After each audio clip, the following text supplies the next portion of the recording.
अस्सलाम वालेकुम, welcome to game set match. I hope आप लोग खैरियत से होंगे और अच्छे से अपना ख्याल रख रहे होंगे। Another day another show and again a lot to discuss. और आज का शो बहुत स्पेशल होने वाला है इस वजह से क्योंकि जो पर्सनालिटी हमारे साथ आज मौजूद है, जब उनसे डिस्कशन शुरू होगी तो वो डिस्कशन मेरा ख्याल से हमारे शो का वक्त जो है वो कम पड़ जाएगा और हमारे पास डिस्कशन जो है वो ख़त्म नहीं होगी। Because he has served and he's still serving Pakistan cricket and he has been serving it since very long। अभी मैं कुछ साल जोड़ने की कोशिश कर रही थी तो 1988 से अगर आप लगा लें तो काफ़ी टाइम हो जाता है, वो आप कैलकुलेशन खुद कर लीजिएगा। सो यस, उनसे डिस्कशन होगी डिटेल में, पाकिस्तान डोमेस्टिक स्ट्रक्चर अब क्या हो गया है उस हवाले से डिस्कशन होगी।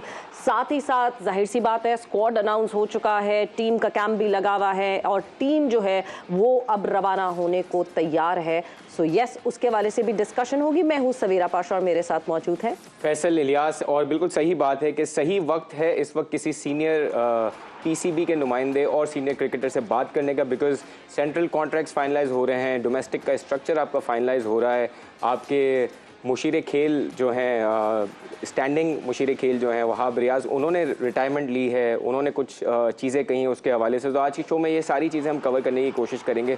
शो का आगाज़ करते हैं और बिल्कुल जी, गेस्ट का इंट्रोडक्शन सवेरा जी आप करवा दें। बिल्कुल जी। सो जितना जो मैं अभी सोच रही थी कि किस डेजिग्नेशन से जो है मैं इनका नाम पुकारूं, because he has served Pakistan cricket. सबसे पहले तो he is the former test cricketer of Pakistan, उसके बाद he has served Pakistan Cricket Board in many ways, in various ways. He's coached the team, he's managed the team, he's been the chief selector और बहुत सारी designations हैं। मैं इतना और नहीं इंतजार कराऊंगी। हारून रशीद साहब हमारे साथ मौजूद हैं। अस्सलाम वालेकुम and welcome to the show. वालेकुम अस्सलाम, अस्सलाम वालेकुम नाज़रीन। सबसे पहले तो आपका बहुत बहुत शुक्रिया और इतने अच्छे अल्फाज में याद करने का, इंट्रोड्यूस कराने का। In fact obviously you know it's an honour. हमेशा जब भी अगर आप अपने मुल्क के लिए कहीं भी अगर आप कोई सर्विसेज आप देते हैं तो वो आपके लिए ऑनर होता है। और आई थिंक जिन लोगों ने भी मुझे इन जॉब्स को दिया उनका भी मैं शुक्रिया अदा करूँगा। और उसके साथ साथ यू नो ये क्रिकेट इज़ अ पैशन, तो पैशन के लिए तो आपको पता कोई और चीज़ हो ही नहीं सकती। और इंट्रोडक्शन में एक चीज़ शायद रह गई, जैसी सर की आवाज़ आई मुझे लगा कमेंट्री भी की है हारून रशीद साहब ने। की है ना थोड़े सर? हाँ, बिल्कुल वो आवाज़ पीटीवी की पुरानी आवाज़ याद आई कि मुझे ये कमेंट्री भी सर ने की है। सर बहुत सारी, जैसे हमने कहा कि सबसे स्पेशली अगर हम बात करें डोमेस्टिक स्ट्रक्चर, 2014-15 में हमारे पास 26 टीमें होती थी, अब हमारे पास सिर्फ पिछले साल 6 टीमें खेली हैं। इस बार ये बात हो रही है कि 8 टीमें होंगी रीजन और डिपार्टमेंट की। उसको लेके क्या आपका point of view? Are we moving the right direction कि अब हम डिपार्टमेंट्स को दोबारा इन कर रहे हैं? देखिए, एक तो सबसे पहले चीज़ ये है कि पाकिस्तान की क्रिकेट को समझना बहुत ज़रूरी है। थोड़ा सा मैं बैकग्राउंड आपको बता दूंगा। इनफैक्ट ये जब डिपार्टमेंट्स की और उसकी जब ये बातचीत होती है, क्रिकेट 78 से पहले जब तक कैरी पैकर नहीं आया था तो it was an amateur sport. Pakistan cricket board एक ग्रांट पे चलता था जो पाकिस्तान स्पोर्ट्स बोर्ड उनको प्रोवाइड करती थी, और जब भी टूर्स होते थे पाकिस्तान स्पोर्ट्स बोर्ड ही उसको फंड करता था। बिल्कुल उस वक्त तक तो ये सिलसिला चल रहा होता था और हमारे कुछ प्लेयर्स एज एवरी फेडरेशन जो फेडरेशन ऑफ बोर्ड है जैसे उसी तरह। बिल्कुल इसी तरह फिर हम जब हमारे काउंटी प्लेयर्स, उस वक्त 6 से 8 प्लेयर्स हमारे काउंटी क्रिकेट खेलते थे, तो जब भी वो पाकिस्तान की टीम में सेलेक्ट होते थे तो उनको अपनी काउंटी का वो छोड़ के आना पड़ता था सीजन, और वहाँ उनको कुछ फाइनेंशियल लॉस होता था। पीसीबी के पास इतना पैसा उस वक्त नहीं था कि उसके उस लॉस को कवर करे, जिसमें एयर टिकट है, उनकी जो वहाँ की कॉन्ट्रैक्ट की फ़ी है, वो सब कुछ। तो उस ज़माने में कारदार साहब ने ये सोचा कि क्योंकि हम पीसीबी इनको सपोर्ट नहीं कर सकता तो क्यों नहीं हम डिपार्टमेंट्स को कहें कि वो टीमें बनाएं और ये जितनी भी ये रिक्वायरमेंट है वो उनकी वो पूरी करें। तो इस तरह ये बेस बना था और इस तरह डिपार्टमेंट्स को फिर इनवाइट किया गया अंडर अ गवर्नमेंट नोटिफिकेशन कि आप टीमें बनाएं और उन प्लेयर्स को आप जॉब्स प्रोवाइड करें। इसी तरह आपने देखा होगा हॉकी में और दूसरी जगहों पर भी आपने देखा होगा कि डिपार्टमेंट्स ने टीम बनाई थी। तो अब जैसे ही क्रिकेट एकदम से इवॉल्व होके प्रोफेशनल सेटअप में चले गई, you know post carry packer area अगर आप देखते हैं, आईसीसी की फंडिंग आप देखते हैं, तो पाकिस्तान क्रिकेट बोर्ड इतना ज़्यादा यू नो फाइनेंशियली वायबल हो चुका है कि प्रॉब्ली यू नो डिपार्टमेंट्स अब उस अंदाज में जिस तरह पहले उनके रोल होते था उस तरीके से अब शायद ना रहा हो। सो इसीलिए ये चीज़ें थी कि आपको पता है कि जो हमारे फॉर्मर प्राइम मिनिस्टर थे, उनका हमेशा से ये सोच थी कि जी हमें ऑस्ट्रेलियन पैटर्न के ऊपर क्रिकेट को चलाना चाहिए। हम सब कथा कलामी के माफी, ये मैं बिल्कुल एक अलग तरीके से आपसे जरूर पूछूंगी, बिकॉज आप इन तीनों टाइम फ्रेम में थे जब हम डिपार्टमेंट और रीजन्स दोनों के साथ डोमेस्टिक स्ट्रक्चर था, फिर जब वो 6 टीमों वाला एक हमारे सामने जो पूरा डोमेस्टिक स्ट्रक्चर आया, उस वक्त भी आप पाकिस्तान क्रिकेट बोर्ड का हिस्सा थे, एंड देन फिर जब वापस हम डिपार्टमेंट्स की तरफ आए, जब अनाउंस हुआ कि नहीं जी डिपार्टमेंट्स को रिज्यूम करना चाहिए, मैं वो बिल्कुल उन किस्तों में जानना चाहूंगी कि how were you convinced over these different type of domestic structures, because हम बहुत तेजी से डोमेस्टिक स्ट्रक्चर तब्दील कर रहे थे। हाँ, एक टाइम मुझे पता है कि हम एक साथ खेलते थे, डिपार्टमेंट और रीजन्स के एक साथ इवेंट्स होते थे, एक टाइम था कि डिपार्टमेंट अलग होता था, रीजन अलग होता था, but before we go any further और हम इस डिपार्टमेंट और इस स्ट्रक्चर की, इस डोमेस्टिक स्ट्रक्चर की बात करें, एक हम इनपुट अभी ले लेते हैं क्योंकि हमारे एक कोरेस्पॉन्डेंट हैं, उन्होंने इंटरव्यू किया, उन्होंने बात की अब तो फॉर्मर पाकिस्तान के फास्ट बॉलर वहाब रियाज से, जिन्होंने रिटायरमेंट का ऐलान कर दिया, but before that outstanding career for Pakistan from Wahab Riaz ने इस स्पेशल दिन पे जिन्होंने आज रिटायरमेंट ली है पाकिस्तान क्रिकेट से, तो समाज के नुमाइंदे अब्दुल कादिर ख्वाजा से उन्होंने स्पेशल बात की आज के दिन, आइए सुनते हैं। जी बिल्कुल, इस वक्त मेरे साथ मशीर खेल पंजाब वहाब रियाज मौजूद हैं, जिन्होंने अब से कुछ देर पहले रिटायरमेंट का, क्रिकेट से ऑल फॉर्मेट की रिटायरमेंट का ऐलान किया है। उनसे जानते हैं कि वजह क्या थी। वहाब भाई, जब से आप मिनिस्ट्री में आए हैं, मुझे लगता है कि आपने क्रिकेट से थोड़ा सी दूरी इख्तियार की है, क्या वजह क्या बनी है? रिटायरमेंट क्यों ले लिया? आप अभी यंग भी हैं माशाल्लाह, फास्ट बॉलिंग भी आप PSL में हमने देखा है आपको, तो क्या वजह क्या हुई है? नहीं, मेरा ख्याल है कि इंसान को रियलिस्टिक होना चाहिए लाइफ में, और मैंने पहले ही अनाउंस किया हुआ था कि 2023 के वर्ल्ड कप तक मैं चाहता हूँ कि मैं पाकिस्तान की नुमाइंदगी करूँ, क्योंकि आई फेल्ट के अब जगह नहीं बनती मेरी टीम में, तो वर्ल्ड कप तक का क्यों इंतज़ार करना, वर्ल्ड कप से पहले ही मुझे जो है वो अपनी रिटायरमेंट अनाउंस कर देनी चाहिए। मैंने इसलिए अपनी रिटायरमेंट जो है वो अनाउंस किया। सर, आप अभी जिस कुर्सी पे बैठे हैं, एक ये वाली कुर्सी, एक घर वाली कुर्सी है, तो CM ये से मशवरा किया रिटायरमेंट का, ये होम मिनिस्टर से मशवरा किया रिटायरमेंट? नहीं, देखिए, ये क्योंकि मेरा एक अपना पर्सनल डिसीजन था क्रिकेट को लेके, तो ऑब्वियसली मैंने इस घर में अपनी अम्मी से और अपनी वाइफ से जो है इसके बारे में मैंने जो है वो बातचीत की, और आई थिंक कि चाहता कोई भी नहीं कि वो पाकिस्तान ना खेले। हर एक बंदे की ख्वाहिश होती है पाकिस्तान खेले और खेलता ही रहे, लेकिन ये पॉसिबल नहीं था, तो इस वजह से मैंने अपनी बीवी से, अपनी अम्मी से मशवरा किया और उसके बाद मैंने रिटायरमेंट अनाउंस किया। हाँ भाई, हमने जितने स्पोर्ट्स मिनिस्टर देखे हैं वो इतने एक्टिव दिखाई नहीं दिए जितने आप हर फील्ड में, आप हर सूबे में गए, हर शहर में गए, आप पंजाब के हर शहर में जाकर वहाँ पर आपने स्पोर्ट्स फैसिलिटीज चेक की हैं। तो क्या अब स्पोर्ट्स मिनिस्टर जो है वो वहाब रियाज हमें कंटिन्यू अगले सीजन में भी नजर आएंगे? ये इंटरिम गवर्नमेंट के बाद इलेक्शन कौन से हल्के से लड़ रहे हैं, बता दें अब आप अपने व्यूअर्स को। नहीं, मैं किसी हल्के से इलेक्शन नहीं लड़ रहा। ऑब्वियसली जब ये टेन्योर ख़त्म हो जाएगा बाय अक्टूबर, तो उसके बाद जो है आई विल गो बैक और आई विल प्ले क्रिकेट। अभी भी मैं खेल ही रहा हूँ। ऑब्वियसली आपको पता है कि all around the world leagues बहुत ज़्यादा होती हैं, और ऑब्वियसली अभी क्योंकि वर्ल्ड कप आ जाएगा तो आगे 2-3 महीने कोई ख़ास क्रिकेट है नहीं, बट उसके बाद काफ़ी लीग्स हो जाना है, तो I will be participating in all those leagues, और इंशाल्लाह जो है फिर उसमें एज अ प्लेयर वहाँ पे जाके परफॉर्म करेंगे। अच्छा वहाँ भी बस लास्ट 2 क्वेश्चन है, मुझे ये बताएं, एशिया कप का स्क्वाड अनाउंस हुआ है, तो कैसा देख रहे हैं स्क्वाड? क्योंकि एशियन जो पिचेस हैं उस पर आप भी खेल चुके हैं, काफ़ी तजर्बा है। अभी जो हमारे बैटर्स हैं, खासतौर पर मिडिल ऑर्डर में देखें, सलमान अली आ गए हैं, सऊद हैं, अब्दुल्ला शफीक को एज ए ओपनर कंसिडर किया गया है, इफ्तिखार अहमद है जिनसे आपने 6 छक्के खाए थे, तो क्या समझ रहे हैं कि श्रीलंका में और पाकिस्तान में पाकिस्तान डोमिनेट करेगा एशिया कप में?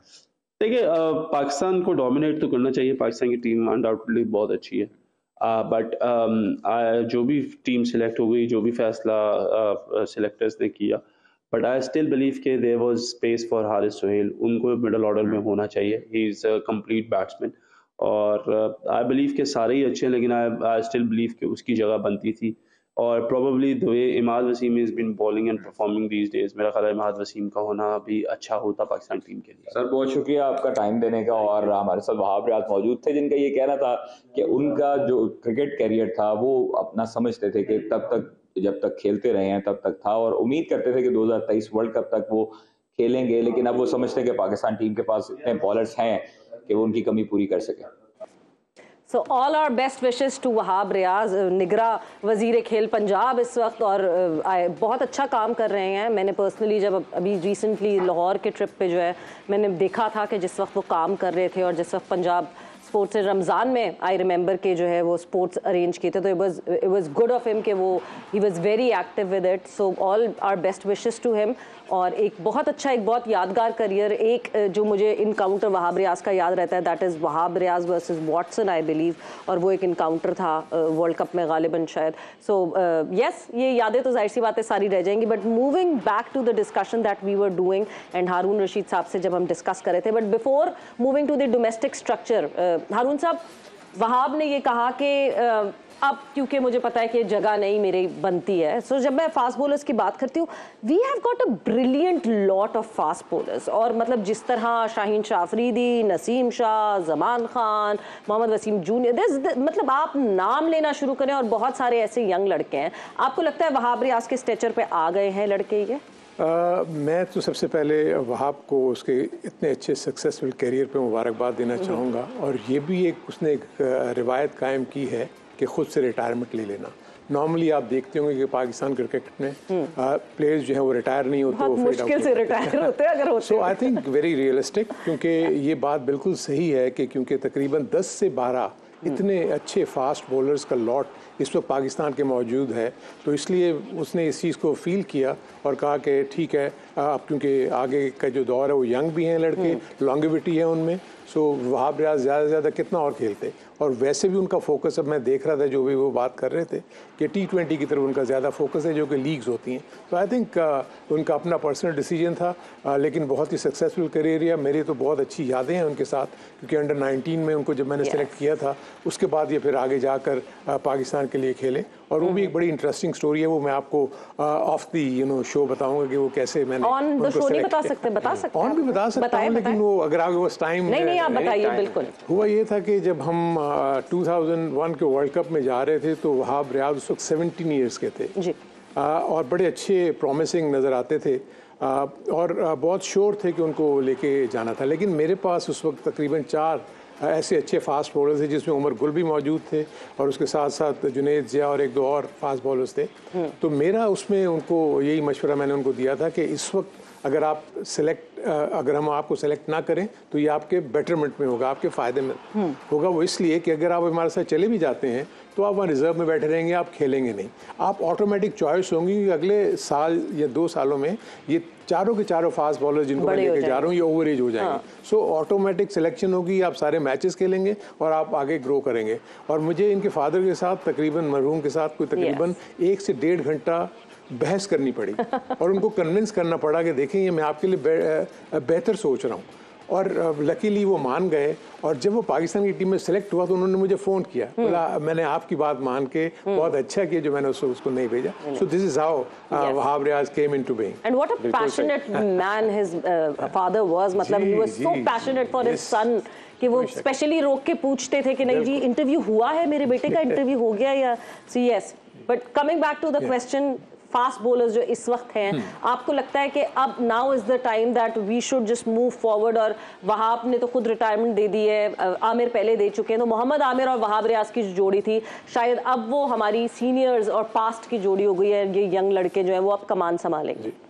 देखिए, एक तो सबसे बड़ी चीज़ आपको ये देखना होगा कि इस वक्त जो अगर आप पाकिस्तान का न्यूक्लियस देखते हैं ना, जो पाकिस्तान की क्रिकेट टीम है, इसकी राउंड अबाउट जो एवरेज एज बन रही है वो 26 to 28 ईयर्स की बन रही है। So this is where Pakistan को जो दुनिया भर की दूसरी टीमों से जो एडवांटेज है वो यही है कि पाकिस्तान की यही ग्रुप तकरीबन 4 से 5 या 6 से 7 साल जो है ना आपको अच्छे तरीके से खेल सकता है, प्रोवाइडेड कि वो अपनी फिटनेस, अपना फोकस, अपने फॉर्म को बरकरार रखें। सो इस पॉइंट ऑफ व्यू से मुझे पाकिस्तान की क्रिकेट का जो फ्यूचर है, सीनियर लेवल के ऊपर मैं बात कर रहा हूँ, नेशनल टीम के लेवल के ऊपर मैं बात कर रहा हूँ, बहुत अच्छा है। तीनों फॉर्मेट में पाकिस्तान के पास इस वक्त बहुत वेरी वेल बैलेंस्ड यूनिट मौजूद है जो कम्पीट कर सकता है दुनिया भर में। हाँ साहब, अगर हम इंटरनेशनली देखें तो जैसे इंग्लैंड में अगर आप देखते हैं एंडरसन हैं, ब्रॉड हैं, वो ये है कि अपने करियर की लॉन्जेविटी के लिए वो एक फॉर्मेट को सिलेक्ट करते हैं और स्पेशली वो लॉन्गर फॉर्मेट को ज़्यादा प्रेफर करते हैं। सिमिलरली ऑस्ट्रेलिया में भी अगर आप देखें, पीटर सिडल जो है वो डोमेस्टिक खेल के उन्होंने टेस्ट में कम बैक किया। आपको नहीं लगता कि वहाब रियाज या मोहम्मद आमिर, उनका फोकस शॉर्टर फॉर्मेट ज़्यादा था, इसलिए उनको इवेंचुअली पाकिस्तान क्रिकेट से बाहर होना पड़ा? अगर ये टेस्ट क्रिकेट को फोकस करते तो शायद इनका करियर ज़्यादा चल सकता पाकिस्तान के लिए, और पाकिस्तान के लिए एक अच्छा मिक्स बन जाता है कि आपके सीनियर बॉलर्स जो है वो लॉन्गर फॉर्मेट में आपको सर्व कर रहे होते हैं। देखिए, ये एक आर्गूमेंट है, इसमें कोई वो शक नहीं है, लेकिन अगर आपको ये भी देखना होगा कि ये क्रिकेटर्स जो हैं इनको पता है कि इनका करियर जो है फास्ट बॉलर करियर आप क्या समझते हैं कि अगर 5 से 10 साल वो आपको दे दे तो वो बहुत बड़ा करियर है, और उस 10 साल के करियर में उनको फाइनेंशियल अपने जहन में भी उनकी चीज़ें होती हैं, और आपको पता है कि ये जो लीग्स हैं वो बहुत लुक्रेटिव हैं, बहुत ज़्यादा ये पैसा देती हैं, तो कोई भी इसको मिस नहीं करना चाहता। टेस्ट क्रिकेट आप देख रहे हैं कि पाकिस्तान को, क्योंकि इंडिया पाकिस्तान के साथ टेस्ट क्रिकेट नहीं खेलता, तो पाकिस्तान की टेस्ट क्रिकेट की तादाद बहुत कम है। अगर आप मैचेस देखेंगे तो as compared to other countries Pakistan के टेस्ट मैचेस कम होते हैं। इंडिया जब हमारे साथ खेलना शुरू कर देगा तो प्रॉब्ली हम उस जगह पे पहुंच जाएंगे। फिर जो आप ये बात कर रहे हैं वो उसके ऊपर शायद सोचा जा सकता है, और उसमें भी ये देखना होगा, क्योंकि देखें जो टेस्ट क्रिकेट में आपको रियल सेंस में आपको स्किल्स दिखानी पड़ती हैं कि आपने कैसे आउट करना है, किस तरह प्लान करना है। क्योंकि शॉर्टर वर्जन में आप देखें कि आपके टॉप क्लास बॉलर्स भी थ्रैश हो जाते हैं। आप देखें कि 4 ओवर में 40 रन, 4 ओवर में 50 रन वो दे रहे होते हैं। सो इसलिए ये डिफरेंट फॉर्मेट, डिफरेंट गेम है, लेकिन प्लेयर्स के जहन में ये भी होता है कि हम क्यों ना इन कम अरसे में ज़्यादा से ज़्यादा पैसा कमा लें। खैर, पाकिस्तान क्रिकेट की इतनी स्क्वीज्ड एफटीपी, उसके हवाले से भी हारून साहब आपसे बात कर सकते हैं, और मैं ज़रूर उसके हवाले से भी बात करूंगी, बट क्योंकि हम टीम के बारे में बात करें, जल्दी से क्विक रिप्लाई, बिकॉज फिर हम जाएंगे ब्रेक पर। ये जो टीम इस वक्त है जो कि अफगानिस्तान के खिलाफ अभी फीचर करेगी, देन एशिया कप,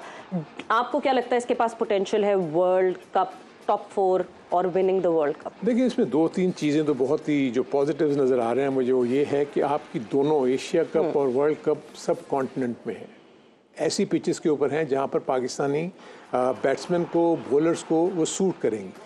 पाकिस्तान के पास सबसे फियरसम अटैक है इस वक्त दुनिया भर में। अगर आप देखें रियल सेंस में, अगर आप नसीम शाह, शाहीन शाह और अगर हारिस को देखते हैं, आउटस्टैंडिंग, और उसके साथ नसीम, अगर वो वसीम जूनियर बाहर बैठे हुए हैं, आपके पास धानी बाहर बैठे हुए हैं, आपके पास हसनैन बाहर बैठे हुए हैं, आपका एहसानुल्लाह थोड़ा अनफिट है, वो बाहर बैठे हुए, तो आप सोचें कि आपके पास कितना ज़्यादा मवाद मौजूद है फास्ट बॉलिंग के शोबे में। इसी तरह अगर आप स्पिनर्स पे चले जाते हैं तो आपके पास जो सबसे बड़ा एडवांटेज है कि आपके जो स्पिनर्स हैं वो ऑल राउंडर्स हैं। Shadab is a leg spinner, can bat well, fielder बहुत अच्छा है। उसामा की इमरजेंस जो आप देख रहे हैं, वो बॉलिंग भी अच्छी करता है, फील्डिंग, और उसके साथ साथ उसने बैटिंग अभी जो 100 में दिखाई है, और उसके साथ साथ नवाज। आई थिंक जो भी वहाब एक बात कर रहे थे, हम भी इसी के ऊपर सोच रहे थे जब मैं लास्ट ये दौर में जब मैं चीफ सेलेक्टर था। लेकिन जो इमाद वसीम का इशू था वो ये था कि वो पिछले 5-6 सालों में हार्डली 3 से 4 या 5 डोमेस्टिक के पाकिस्तान कप के मैचेस खेला हुआ है। तो क्या उसकी बॉडी ट्यून अप है वनडे के लिए? नहीं। मिकी आर्थर से जब बात हुई थी तो ये कहा गया था कि उससे हम बात करेंगे। अब उसके बाद तो मुझे नहीं पता क्या हुआ क्या नहीं। एंड देन उसके बाद जो ये इनकी बात की हमने, इसीलिए हारिस सुहेल को, अगर आपको याद होगा, जब शाहिद आफरीदी की सरबराही में हमारी सिलेक्शन कमेटी बनी थी, हमने उसको मौके दिए थे। ऐसा नहीं है कि उसको मौका नहीं दिया। प्रॉब्ली वो फॉर्म, वो फिटनेस के जो इश्यूज थे, अभी भी जो एक कैंप लगा था उसमें भी उनकी फिटनेस के ऊपर काफी वो हो रही थी, काफी मेहनत तो कर रहे हैं। Haris Sohail has always been a curious case, जो कि समझ नहीं आता कि क्या इशू है, क्या प्रॉब्लम है। बट यस, हम फर्दर ऑन और डिस्कशन को आगे बढ़ाएंगे, बट वक्त इस वक्त एक ब्रेक का हुआ है, सो ब्रेक पर जा रहे हैं और ब्रेक से वापस आएंगे तो डिस्कशन को यहीं से करेंगे continue. Stay tuned. And welcome back to Game Set Match in conversation with हारून रशीद साहब, और बहुत मजे की डिस्कशन हमारी चल रही है। And now we'll move on further on the domestic structure, जिसके हवाले से एक सवाल मैं छोड़कर गई थी जो मैं हारून साहब आपसे सबसे पहले पूछना चाहूंगी। 16 टीम, डिपार्टमेंट, रीजन 7, फिर एकदम से 6 टीम्स में shrink, and then coming back to the same model again of 2014 constitution. इस पूरे टाइम फ्रेम में आप पाकिस्तान क्रिकेट बोर्ड का हिस्सा थे, क्या चेंजेस हुई? आप कैसे कन्विंस हुए कि इस सेटअप से 6 टीम्स पे जाना है एंड देन वापस आना है? देखिए, एक तो थोड़ा सा मैं बैकग्राउंड आपको बता दूं कि आपने भी थोड़ी देर पहले जिक्र किया था कि ये इतना फ्रीक्वेंट अगर आप देखेंगे कि पाकिस्तान की डोमेस्टिक क्रिकेट में चेंजेस आती रही हैं। कभी डिपार्टमेंट्स मिलके खेलते थे रीजन्स के साथ, कभी अलग अलग खेलते थे। उसका रीज़न ये था कि जब भी कोई डिबेकल होता था, यानी पाकिस्तान किसी भी वर्ल्ड इवेंट में अच्छी कारकर्दगी नहीं करता था, तो जो भी चेयरमैन था वो क्या करता था, एक कमेटी बना देता था कि आप जी इसके वो ढूंढें रीजंस कि क्या रीज़न है। तो रीज़न क्या होता था, वो डोमेस्टिक क्रिकेट को देखते थे कि ये डोमेस्टिक क्रिकेट कैसे हो रही है, अलग अलग खेल रहे हैं जी, अलग अलग खेल रहे थे इसलिए प्लेयर्स नहीं आए और ये नहीं हुआ, इनको मिला के खिला दें। सो रीजनल डिपार्टमेंट मिला के खेल लेते थे। 3 साल के बाद फिर गड़बड़ होती थी, पाकिस्तान की टीम हार जाती थी, फिर बैठ जाते थे ड्राइंग बोर्ड पे और फिर सोचते थे अरे यार ये मिल के खेल रहे हैं, इनको अलग अलग कर दें। तो वेयर एज कि हम लोग एक ही जगह पे घूम रहे थे। फिर अभी जो आपने जिक्र किया 6 टीमों वाला, इसमें हुआ ये कि आपको पता ही है कि ऑस्ट्रेलियन पैटर्न के ऊपर बड़ी बातें हो रही थी। फॉर्मर प्राइम मिनिस्टर जो हैं वो एडमेंट थे कि हमें 6 टीमों के साथ खेलना है। इनफैक्ट इसकी एक टास्क फोर्स बनी जिसमें एहसान मानी साहब ने एक टास्क फोर्स बनाई जिसमें मैं भी था जी। और उस पर फिर हमने पूरा जब स्ट्रक्चर को देखने के बाद बहुत इन डेप्थ स्टडी किया तो हमने देखा कि मुख्तलिफ रोल्स हैं। यानी डिपार्टमेंट जो है वो सिर्फ 2 से 3 महीने क्रिकेट खेलता है। जो सबसे इंपॉर्टेंट चीज़ जो डिपार्टमेंट करता था वो जॉब्स देता था प्लेयर्स को। वेयर एज 2 से 3 महीने की एक्टिविटी के बाद 9 महीने तक डिपार्टमेंट का कोई रोल नहीं था क्रिकेट की एक्टिविटीज़ में।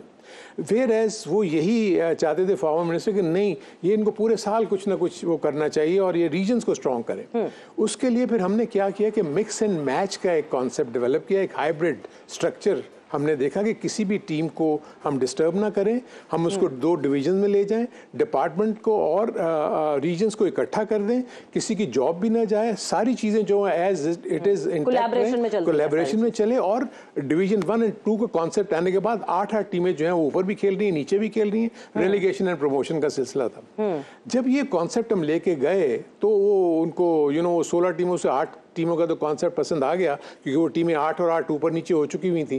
लेकिन वो कह लेंगे नहीं, आप इसको जो है ना आप सिटी बेस पे रखा हुआ है आपने, आप इसको जो है ना प्रोविंस बेस पे लेके जाओ। क्योंकि अगर सिटी बेस में आप देखें, आपने जो रीजनल सिस्टम शुरू किया था वो 8 टीमों से शुरू किया, आप देखें बढ़ के वो 18 हो गई हैं या 16 हो गई हैं। तो हर कोई आके अगर मैं प्राइम मिनिस्टर नहीं होता हूँ, कोई भी आके कहता है कि जी ये वाली सिटी ऐड कर दो, ये ऐड कर दो, आपको करना पड़ेगा। वेयर एज अगर आप इसको उसमें प्रोविंशियल बेस पे लेके जाते हो तो उसको तो आप नहीं एक्सपेंड कर सकते। इस तरीके से फिर वो हमारे 8 टीमों का जो कॉन्सेप्ट हम लेके गए थे, जिसमें जनरल मुजम्मिल जो थे वो उसके हेड थे टास्क फोर्स के, फिर इस सारा फीड जो है वो मैंने किया था।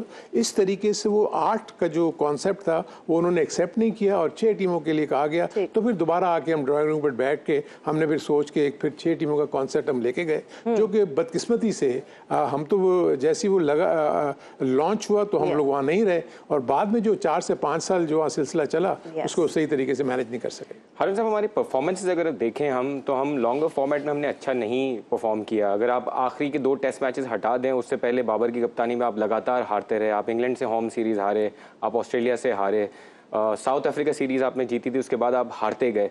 आपको लगता है कि डोमेस्टिक के इतने सारे चॉपिंग एंड चेंजेस के बाद हमें ये ज़रूर पता चला कि जब आपकी डोमेस्टिक की टीमें कम होती हैं, जब क्रिकेट कम होती है तो इवेंचुअली आप टेस्ट क्रिकेट में स्ट्रगल करते हैं? या आपको लगता है कि अचानक से 6 टीमें करने की वजह से आपके इंटरनेशनल पे कोई ऐसा फर्क नहीं पड़ा था? So what is your take on? नहीं, देखिए उसमें तो कोई इशू नहीं है। देखिए अभी भी मैं आपको बताऊं कि आपका जो टैलेंट पूल है ना वो चंद इलाकों में है जी। अब वो आपका जो जहन में था कि पहले कराची और लाहौर जो है बिगेस्ट नर्सरीज हैं, अब कराची और लाहौर बिगेस्ट नर्सरीज नहीं रही हैं।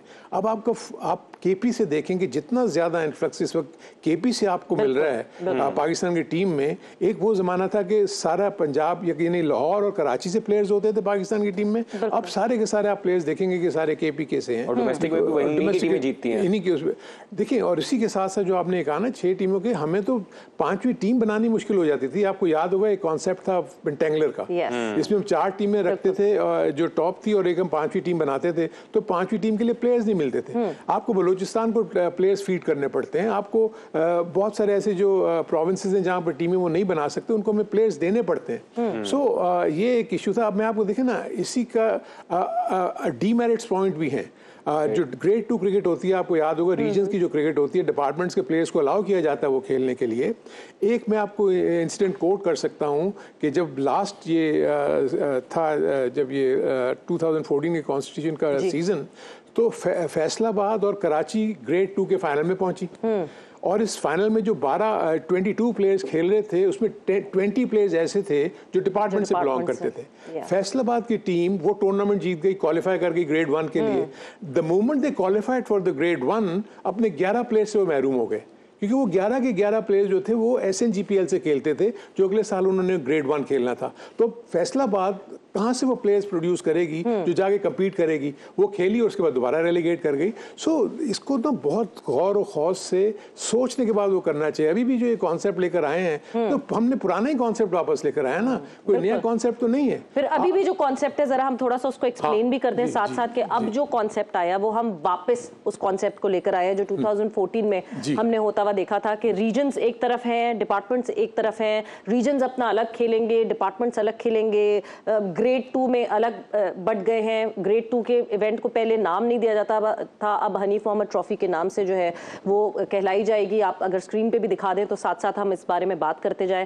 कायदे आजम ट्रॉफी में अगर हम रीजनल टीम्स की बात करें तो Peshawar, Karachi whites, Lahore blues, Rawalpindi, FATA, Multan, Lahore whites and Faisalabad, ये कायदे आजम ट्रॉफी की रीजनल टीम्स होंगी। ग्रेड 2 की तरफ हनीफ मोहम्मद ट्रॉफी की बात करें तो यहाँ की regional teams Abbottabad, Bahawalpur, Azad Kashmir and Azad Jammu Kashmir, Dera Murad Jamali, Hyderabad, Karachi blues, Larkana, Quetta, Sialkot, Islamabad.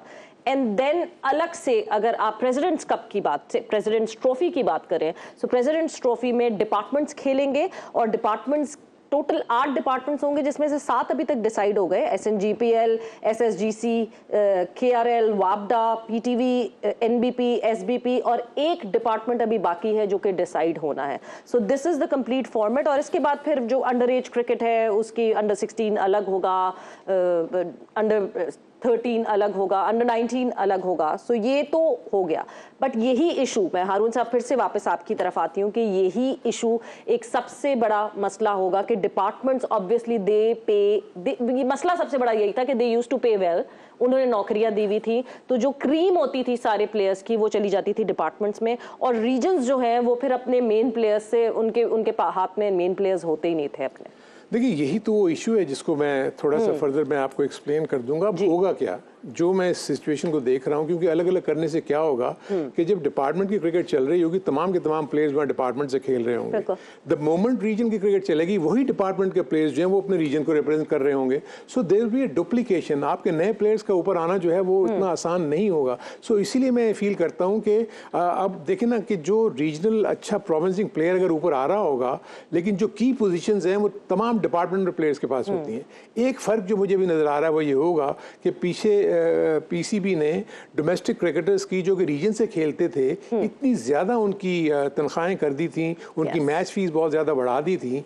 क्या जो डिपार्टमेंट आजकल जो टीमें बनाएंगे क्या वो PCB के उस स्ट्रक्चर को मैच कर सकेंगे, फाइनेंशियल स्ट्रक्चर को जो कि इस वक्त PCB डोमेस्टिक प्लेयर्स को प्रोवाइड कर रहा है? ठीक है, नंबर ऑफ प्लेयर्स आपके बढ़ जाएंगे, क्या क्वालिटी आपकी बढ़ेगी? आपका इंफ्रास्ट्रक्चर कितना है? इतनी ज़्यादा क्रिकेट है, क्या आपके पास इनफ ग्राउंड्स अवेलेबल हैं? मैं आपको अगर ये भी बता दूं कि 3 महीने पंजाब में क्रिकेट ही नहीं होती। स्मॉग, आपका मौसम इतना ख़राब हो जाता है कि वहाँ के आप ग्राउंड जो कि मेजॉरिटी ऑफ द ग्राउंड्स आपके पंजाब साइड पे हैं, आपको सारे के सारे नवंबर, दिसंबर, जनवरी में क्रिकेट को कराची में लाना पड़ता है। कराची में क्या इतने ग्राउंड्स हैं कि जो उसको कोप अप कर लेंगे? So there were so many things. इसीलिए मैं कहता हूँ कि ये 2 से 3 दिन में ये चीज़ें नहीं बनती। और एक $1 मिलियन क्वेश्चन मुझे ये लगता है कि एक ये है कि डिपार्टमेंट्स क्या फिर से इतना इन्वेस्ट करने को तैयार हैं? बिकॉज अभी भी देयर इज नो स्टेबिलिटी। हमें पता है कि अभी भी पाकिस्तान क्या कहाँ जाएगी, गवर्नमेंट का क्या सिलसिला होगा। अगली जो गवर्नमेंट आती है अगर वो कहती है कि नहीं जी नहीं, डिपार्टमेंट्स फिर से नहीं चाहिए, शट डाउन शट ऑन, मतलब ये सिलसिला अगर चलता रहेगा तो आपको लगता है कि इतना इन्वेस्ट फिर से करेंगे ये डिपार्टमेंट? देखिए इसीलिए तो नए तौर से सोचा जा रहा था। अगर आपको याद होगा नजम सेठी साहब की जो मैनेजमेंट कमेटी थी, हमने डिपार्टमेंट्स को बुला के उनको एक रोल नए डिफाइन करके हम दे रहे थे। हम ये चाह रहे थे कि डिपार्टमेंट्स की इन्वॉल्वमेंट ज़्यादा से ज़्यादा हो, क्योंकि आपके रीजनल सेटअप्स को थोड़ी सी सपोर्ट की ज़रूरत है, ह्यूमन रिसोर्स के सपोर्ट की ज़रूरत है, उनको मैनेजमेंट के सपोर्ट की ज़रूरत है। तो हम जो प्लान ला रहे थे उसमें यही हम कर रहे थे कि रीजन्स को स्ट्रॉन्ग करके डिपार्टमेंट्स के रोल को एनहेंस किया जाए और वो आके पाकिस्तान की क्रिकेट को अपनी टीमें भी चलाएं। और पाकिस्तान की क्रिकेट का जो लोअर लेवल है जो कि डिस्ट्रिक्ट से बिलो है वो इस वक्त बिल्कुल कहीं नहीं हो रहा। क्लब क्रिकेट कहीं नहीं होती, district cricket, everything is being done by the PCB। आप खुद सोचेंगे पीसीबी 104 डिस्ट्रिक्ट को लुक आफ्टर करता है, वेयर एज हमारे जो 16 रीजन्स हैं इनको इंडिपेंडेंटली रन करना चाहिए अपनी सारी क्रिकेट को, अपने क्लब क्रिकेट खुद चलाने चाहिए जो कि पीसीबी चलाता है। आप देखिए फजल महमूद का जो क्लब क्रिकेट का है या जो स्कूल क्रिकेट है वो पीसीबी वहां से बैठ के क्यों चलाता है। सो ये अगर ये यूनिट्स अगर काम करना शुरू कर दे, वो हम रोल एक लाना चाह रहे थे जिसमें एक डिपार्टमेंट्स रीजन्स के साथ मिलके वो निचले लेवल के क्रिकेट को जो है वो किस तरीके से मजबूत अंदाज में चलाने के लिए हेल्प आउट कर सकते हैं। सो वो सारा का सारा सिलसिला वैसे ही रह गया। फिर से एक सिलसिला शुरू हो रहा है डोमेस्टिक, लेट्स सी कि ये सक्सेसफुल होता है कि नहीं होता। बट हारून साहब बहुत बहुत शुक्रिया, बहुत बातें थी करने के लिए, वक्त कम है और मुकाबला सख्त है और वो बातें नहीं हो सकती। बट यस, हम फिर से आपसे ये वादा ले रहे हैं ऑन ईयर के फिर आपको यहाँ बुलाएंगे और फिर बहुत सारी बातें होंगी पाकिस्तान क्रिकेट के हवाले से। बट वक्त यहाँ पे खत्म हो गया है। सवेरा और फैसल को इजाजत दीजिए, अपना बहुत ख्याल रखिए, टेक केयर, बाय बाय, अल्लाह हाफिज़।